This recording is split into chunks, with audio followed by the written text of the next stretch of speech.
Bismillahirrahmanirrahim. Assalamualaikum warahmatullahi wabarakatuh. Selamat pagi, selamat jumpa lagi di Filsafat Pendidikan Matematika.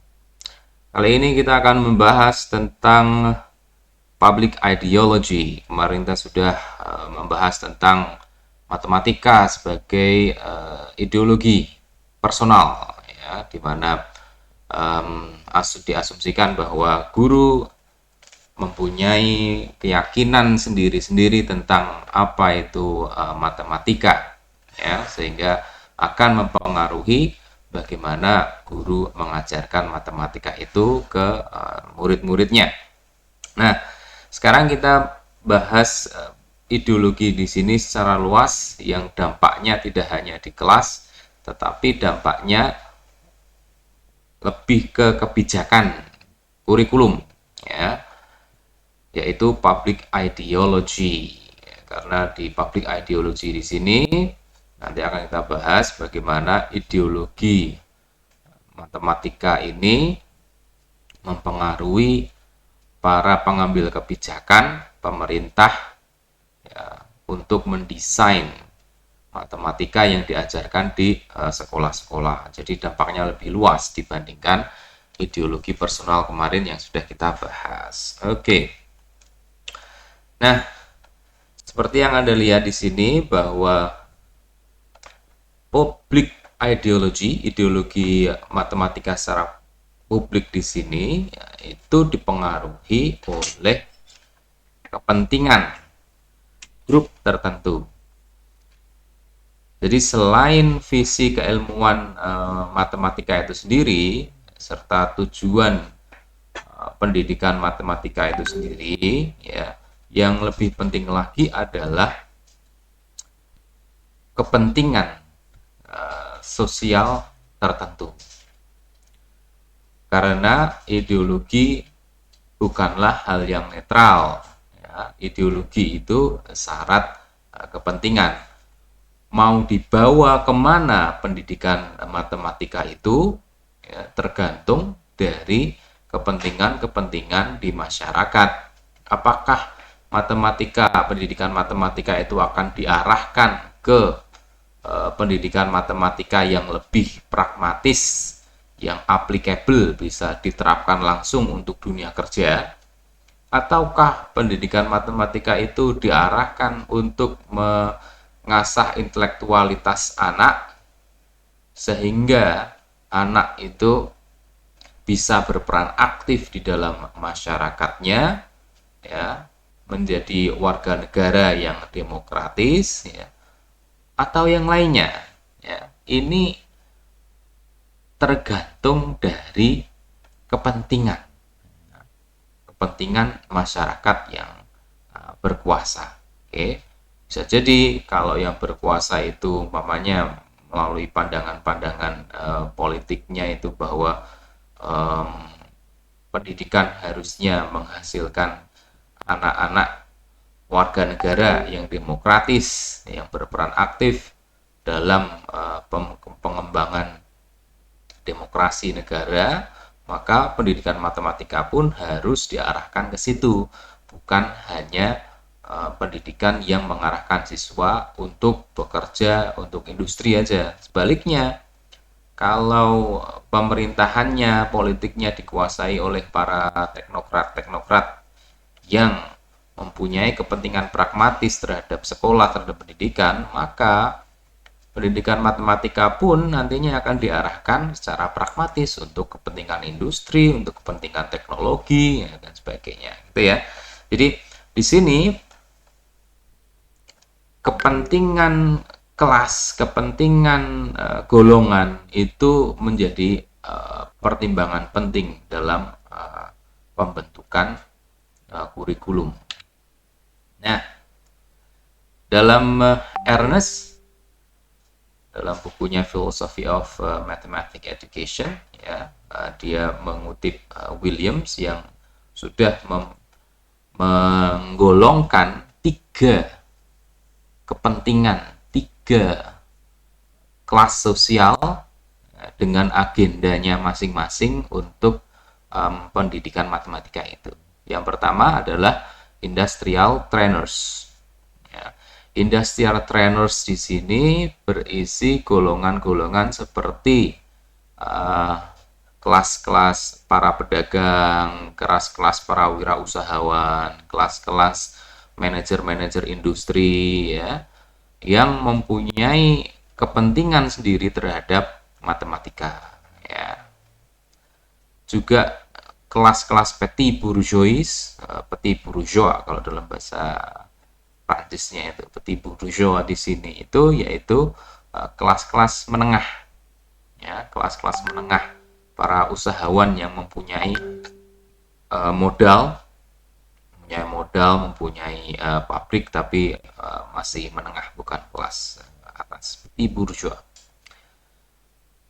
Nah, kelas-kelas ini mempunyai visi, mempunyai kepentingan pendidikan matematika yang bersifat utilitarian.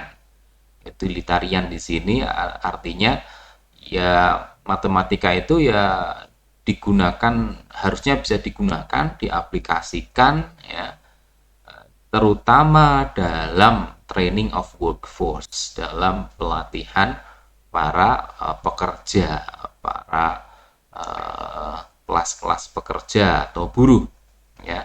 Karena apa? Ya karena mereka itu para manajer industri, mereka itu para pengusaha, mereka itu para pedagang, tentu membutuhkan anak buah, pekerja-pekerja, membutuhkan labor, ya, yang terlatih termasuk dalam matematika. Oke. Sehingga matematika sifatnya lebih pragmatis, sifatnya lebih aplikabel, harus bisa diaplikasikan. Bagi industrial trainers and technological pragmatis di sini, matematika yang murni, yang tidak ada kaitannya dengan kenyataan, yang tidak bisa dipakai untuk problem solving, itu dinilai rendah dan tidak perlu diajarkan, karena nggak ada gunanya, ya. Matematika yang ada gunanya saja yang diajarkan, yang kira-kira bisa untuk menyelesaikan masalah-masalah perdagangan, masalah-masalah industri, masalah-masalah teknologi. Nah, itu. Sedangkan yang kedua adalah golongan masyarakat old humanis. Old humanis di sini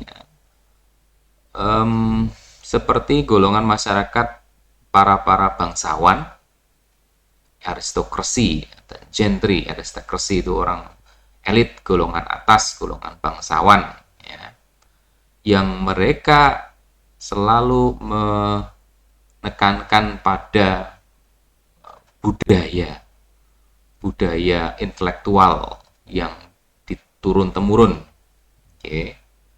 Sehingga visi pendidikan matematika bagi mereka adalah transmissions of cultural heritage, yaitu penurunan, ya, diturunkannya warisan-warisan budaya. Jadi matematika di sini dianggap sebagai hasil intelektualitas karya manusia, budaya manusia yang harus diturunkan dari generasi ke generasi, ya. Sehingga matematika sifatnya murni. Kalau di budaya Inggris, ya, budaya Barat, maka pembelajaran matematika ala old humanist di sini fokus pada pembelajaran matematika murni, matematika yang benar-benar diturunkan dari budaya Yunani, karena masyarakat Barat itu selalu mengidentifikasi dirinya sebagai pewaris kebudayaan Yunani kuno, ya. Sehingga di sini yang diajarkan itu seperti kalau maunya geometri ya pasti mengajarkan teorema Euclid, aksioma Euclideans, ya. Itu harus diajarkan karena itu warisan budaya matematika yang adiluhung, ya, yang unggul, bagi mereka yang mencerminkan budaya barat, western culture gitu ya. Dan metode untuk penyampaiannya pun masih menggunakan metode tradisional. Oke. Itu untuk old humanist. Yang ketiga, progresif atau public educator. Aliran progresif dan public educator di sini ya, kebalikannya dengan old humanist, ya, dia terdiri dari kelas sosial para reformer ya, para pembaharu pendidikan, radical reforming traditions, democracy and social equity. Jadi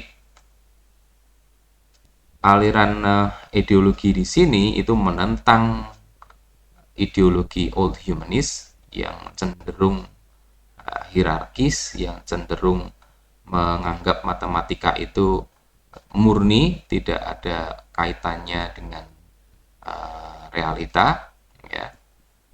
Sehingga pendidikan pendidikan matematika hanya eksklusif untuk kelas-kelas tertentu saja. Nah, bagi progressive public educator di sini, pendidikan harusnya untuk semuanya, education for all.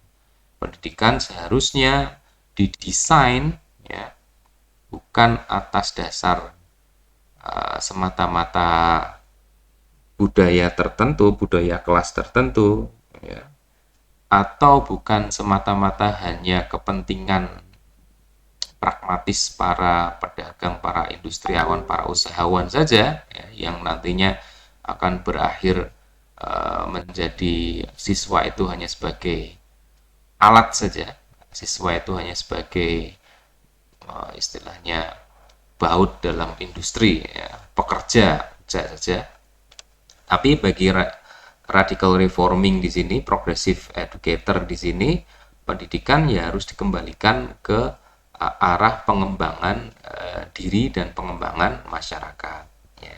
Sehingga pendidikan matematika pun harusnya kurikulumnya didesain untuk melatih siswa bisa berperan aktif di dalam masyarakat, ya, sebagai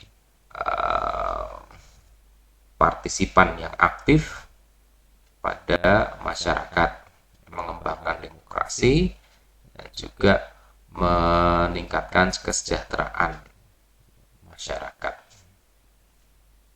Oke, itu 3 aliran filsafat, aliran ideologi publik matematika. Yang pertama itu sifatnya lebih pragmatis, sifatnya itu lebih pokoknya kalau matematika itu yang berguna untuk pemecahan masalah industri, usaha, ekonomi, nah itu dipakai, kalau enggak ya sudah dibuang. Ya. Yang kedua old humanist, ya, memandang kalau matematika itu adalah warisan adiluhung, budaya barat, ya, warisan dari Yunani sebagai legacy dari budaya barat, maka pendidikan matematika, pengajaran matematika juga harusnya menurunkan legacy atau warisan budaya barat itu, mewariskan matematika ala Yunani kuno.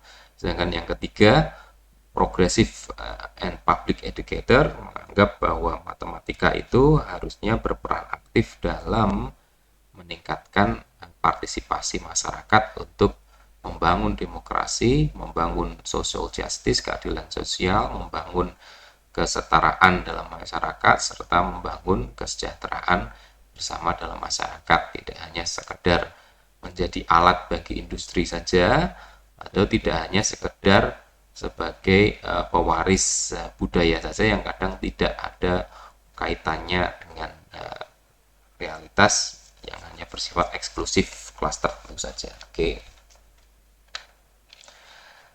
Nah, Ernest itu menambahkan dua lagi, tidak hanya sekedar industrial, dan technological, pragmatis, old humanist, dan progresif, tapi ada juga kepentingan mathematicians atau para matematikawan, dan juga kepentingan educator, para guru gitu ya. Jadi kalau tiga aliran tadi itu bagi Ernest itu hanya representasi dari dunia industri dan masyarakat ya. Kalau dilihat dari representasi dunia industri dan masyarakat, maka ada kepentingan-kepentingan seperti kepentingannya para industriawan, para teknokrat, para pengusaha, ataupun kepentingan kelas-kelas elit, kelas-kelas bangsawan dengan legacy Yunani kunonya, dengan budaya adiluhungnya ya, atau kepentingan masyarakat para reformis, para pembaharu pendidikan yang bersifat lebih modern ya, menolak tradisionalitasnya orang old humanis maupun menolak instrumentalisnya para industriawan dan pengusaha. Oke. Ernest menambahkan dua lagi, yaitu educator, pengajar atau guru yang mempunyai visi kurikulum yang lebih bersifat personal development. Jadi seharusnya pembelajaran matematika itu mengembangkan diri siswa baik secara kognitif, afektif maupun psikomotor ya.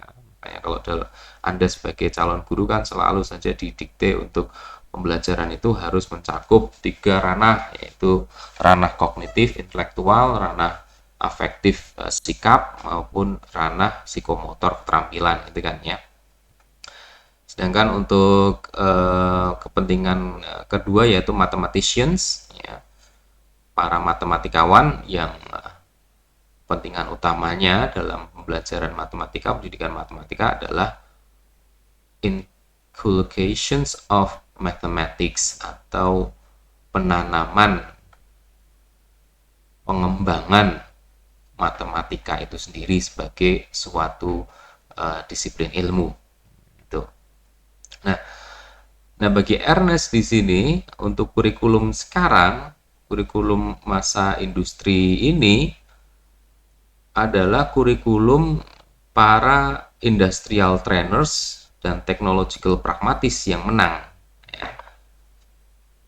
Berkolaborasi dengan old humanists ya, dan para mathematicians dan educator. Ini bisa dilihat dari kurikulum matematika yang selalu muaranya itu diarahkan untuk dunia industri ya, atau kurikulum matematika itu selalu diarahkan untuk melanjutkan ke tingkat yang lebih tinggi ya, ala educator ya. Kalau bagi educator, para guru itu ya, matematika itu harusnya didesain selain untuk pengembangan siswa tiga ranah tadi, itu juga dituntut untuk bisa mengembangkan matematika di tingkat yang lebih tinggi lagi ya. Nah, mungkin Anda juga merasakan pembelajaran matematika itu disesuaikan satu untuk para industriawan, untuk kepentingan-kepentingan industri, teknologi, pengembangan teknologi, atau untuk pengembangan matematika ke arah yang lebih tinggi. Jadi kalau ada waktu SD diajari matematika yang dasar, lalu waktu SMP lebih rumit, SMA lebih rumit, dan perguruan tinggi lebih rumit lagi, itu untuk pengembangan matematika ala mathematicians dan educator. Old humanists itu juga dilibatkan dalam hal matematika yang diajarkan itu selalu adalah matematika yang legasinya dari Yunani kuno. Makanya diajarkan seperti Pythagoras, Euclid dan sebagainya itu masih bertahan sampai sekarang. Sedangkan visi pendidikan matematika ala progresif dan public educator di sini tidak begitu payu gitu ya, tidak begitu dipertimbangkan lagi, karena matematika memang yang diajarkan cenderung bukan matematika yang ke arah pembaharuan masyarakat, bukan matematika ke arah pelatihan anak untuk menjadi warga negara yang baik, warga negara yang demokratis, enggak ya. Cenderung lebih ke pengembangan industri teknologi atau pengembangan keilmuan disiplin matematika ke arah lebih tinggi, lebih lanjut, atau yang ketiga matematika sebagai bagian dari legacy Yunani kuno ya, itu. Nah, Ernest juga membagi dari beberapa kepentingan masyarakat tadi itu ternyata juga mempunyai perbedaan dalam ideologi personal. Bagi industrial trainers, ya, ideologi yang diharapkan bagi personal guru itu harusnya adalah ideologi dualis absolutis ya. Ideologi yang kemarin yang kita jelaskan itu ideologi yang sangat ketat, ortodoks, matematika dipandang sebagai dualis yang absolut, yang benar dan salah dan sebagainya. Sedangkan bagi technological pragmatis, ideologi personal yang harusnya dipunyai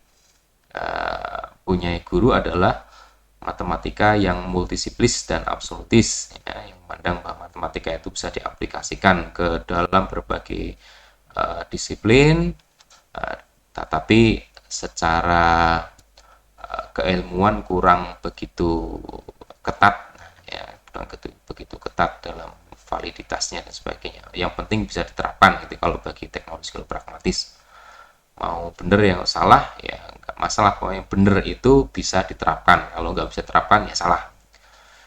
Sedangkan old humanist itu lebih relativis absolutis, dalam arti bahwa menghargai segala perbedaan pendapat tentang kebenaran matematika asal masih jelas masih jelas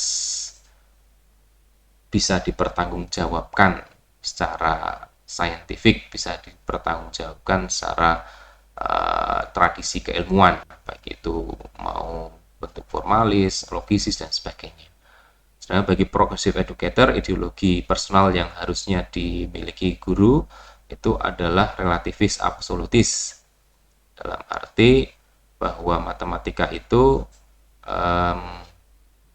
punya kebenaran yang berbeda-beda, tapi yang ditekankan bukan kebenaran formal ala old humanist tadi ya, yang harus sesuai dengan tradisi, tidak, tapi yang ditekankan adalah subjek matematika itu sendiri, yaitu muridnya, bagaimana muridnya itu memahami matematika, lebih humanis gitulah. Sedangkan untuk public educator, ideologi yang harusnya dimiliki oleh pengajar itu adalah relativis fallibilis, yang memandang matematika mempunyai banyak kebenaran ya, dan bisa direvisi kebenaran itu tergantung dari perkembangan masyarakatnya. Oke, itu saja yang bisa saya sampaikan. Jadi perlu diingat bahwa pendidikan matematika itu tidak netral. Pendidikan matematika itu selalu dengan sengaja didesain oleh kepentingan kelompok masyarakat tertentu ya. Nah, William dan Ernest tadi sudah membagi beberapa kelompok dengan masyarakat dengan kepentingan tertentu. Ada yang punya kepentingan pendidikan matematika itu harusnya diarahkan ke dunia industri, dunia usaha. Ada yang mengarahkan pendidikan matematika itu harusnya diarahkan ke pewarisan nilai-nilai Yunani kuno, budaya Yunani kuno yang dianggap adiluhung ya. Matematika murni yang dianggap lebih tinggi daripada matematika yang terapan saja ya. Atau kelompok masyarakat yang lebih mengutamakan pendidikan matematika itu diarahkan ke pengembangan anak sebagai warga negara yang baik, yang demokratis yang bisa melakukan pembaharuan di dalam masyarakat, ya, meningkatkan kesejahteraan masyarakat, tidak hanya untuk kepentingan industri saja atau tidak hanya untuk kepentingan kelas sosial elit bangsawan tertentu saja, ya. Dan Ernest juga menambahkan ada juga kepentingan ilmuwan matematika dalam pengembangan matematika secara keilmuan. Dan selain itu juga kepentingan para pendidik untuk pengembangan diri secara kognitif, afektif maupun psikomotor. Dan hasilnya bisa Anda tahu kira-kira mana yang kelompok sosial yang menang, mana kelompok sosial yang kalah. Kalau bagi Ernest, kelompok sosial yang menang dalam hal memasukkan kepentingannya dalam pendidikan matematika yaitu kelompok old humanist, ya, yang bisa dilihat jejaknya. Matematika murni itu masih diajarkan, matematika murni itu masih di subio masih disanjung-sanjung sebagai matematika yang pasti. Matematika tradisi Yunani, sedangkan matematika tradisi Mesir kuno atau tradisi Arab yang cenderung banyak ada beberapa hal yang aplikatif, atau matematika India yang aplikatif itu tidak dipakai, tapi yang dipakai adalah matematika Yunani kuno.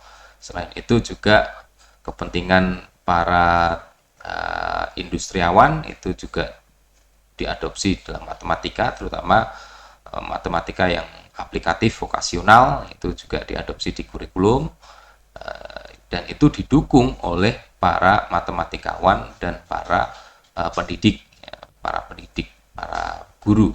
Para guru pun tidak lepas kalau dalam mengajarkan matematika, kalau tidak matematika dianggap sebagai pemecahan masalah dunia industri untuk kerja, ya matematika sebagai disiplin yang unggul yang punya kepastian ala Yunani kuno. Terima kasih atas perhatiannya. Assalamualaikum warahmatullahi wabarakatuh.